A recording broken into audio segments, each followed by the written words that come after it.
Kuper kelgandan keyin pokoleniya almashmaganda-da bizda o'sha paytda futbolistlar ham. O'sha Aziz akalar, Odil akalar hamma eski anular o'ynab yurganda, yosh kattalar o'ynab yurgan. Hozir men Katanis kelgandan keyin ularni olib tashlab, masalan, unga 4 yil vaqt berdim, bunda eshitmay qaramadi-da.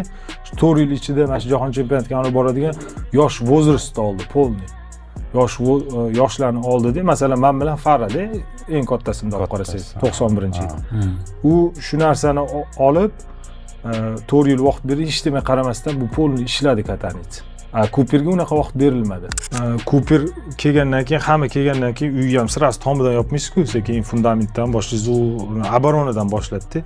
Bizani xalqda bitta anu borki, kimdir murabbiy keldimi, sirasi rezultat taraf qiladi-da. U narsa aytaman, hali jamoa shakllantirish uchun kamida 3-4 yil kerak-da bu narsaga.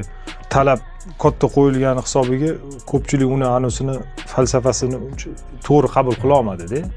Orqaga qaytmagan o'yinchilarni yoqtirmasdi Kuper hamda.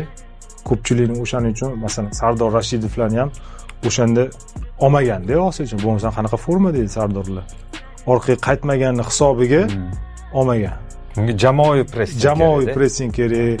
Masalan, oldiga hamma chiqib, orqaga ham hamma oboronatsiya qilish kerak. O'sha taraflari aytdi. Bizani anunga mentalitetga tushmadi.